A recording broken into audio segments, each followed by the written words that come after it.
Tensions continue to simmer on the Korean peninsula after a series of messages were released by both North Korea and the US in recent hours.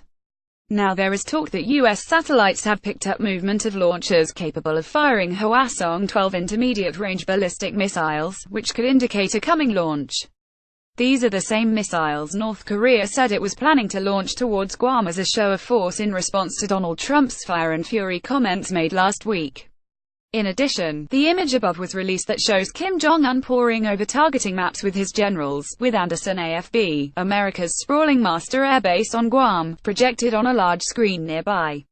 The photos were supposedly taken in the command post of North Korea's strategic forces while Kim visited the installation. Another image in the series shows a large map with a flight path that connects North Korea's eastern shore, possibly near the port city of Sinpo, to Guam. North Korean state media images show that the North Koreans are doing exactly as they said they would, putting together a plan to fire 4 Hwasong-12 missiles at waters located a couple dozen miles from the island of Guam as a display of their capabilities. Days ago, General Kim Rak-jyem stated that he would finish the plan and brief Kim Jong-un on it personally in the mid-August timeframe. The young general would then make the call to go ahead with it or not. This briefing has now come and gone. Kim's visit to the headquarters of North Korea's strategic forces, these photos, and word that the same type of missiles that were supposedly to be used for the plan are being moved are concerning to say the least. Yet for now it looks like Kim plans on holding off with the launch, with an official statement reading in part said he said that the US imperialists caught the noose around their necks due to their reckless military confrontation racket, adding that he would watch a little more the foolish and stupid conduct of the Yankees spending a hard time of minute of their miserable lot.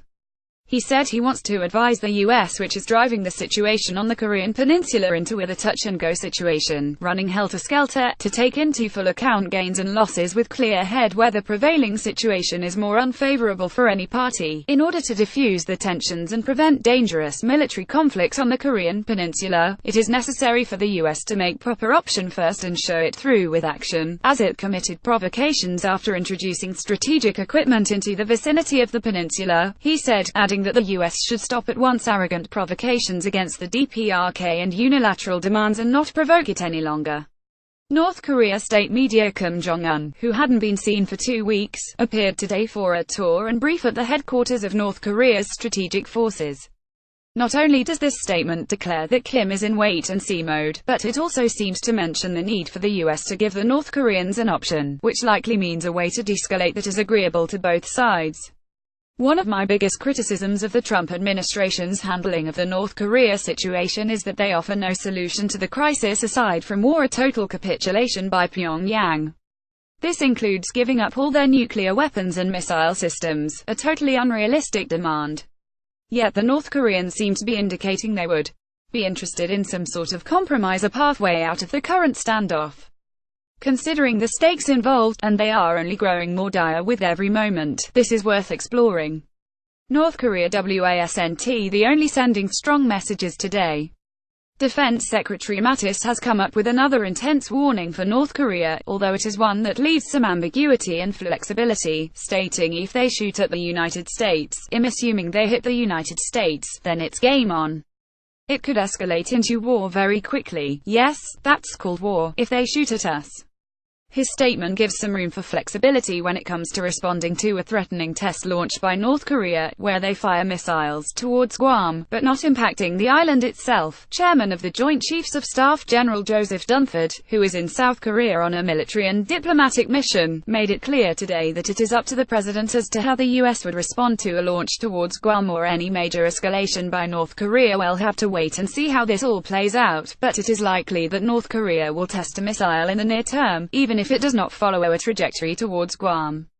Beyond reports of Hwasong-12 missiles being moved, there has been substantial activity observed around North Korea's submarine base in Sinpo, where their submarine-launched ballistic missile SLBM program is based, a test launch of an enhanced solid-fueled KN-11 Polaris missile, which is closely related to the roadmobile KN-15, aboard the country's Seoul Sinpogore-class submarine would definitely rattle nerves in South Korea. The type could theoretically be launched outside of the Terminal High Altitude Area Defense THAAD missile defense systems engagement envelope. Currently a single THAAD battery is located in the south-central region of South Korea. The establishment and expansion of North Korea's SLBM program would also make regional powers, like Japan, work much harder to monitor for potential launches over a much larger area of the planet's surface. Creating a persistent missile defense network capable of protecting all of Japan's major population centers from an SLBM attack would also be far more costly than just defending against missiles launched from the North Korean mainland alone. North Korea's state median 11 is lowered into the single vertical launch tube on North Korea's Sinpo submarine last summer. For South Korea, keeping tabs on all of North Korea's aging submarine force is already nearly an impossible job.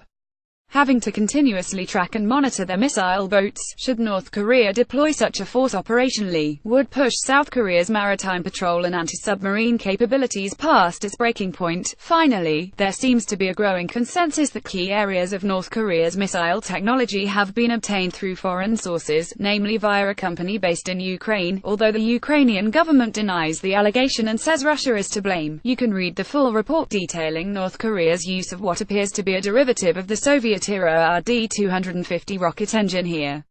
If these allegations are indeed accurate, they would help explain how the country has made such massive technological leaps when it comes to their IRBM and ICBM missile programs in recent months. Contact the author Tyler at theirdrive.com. Don't forget to sign up your email address.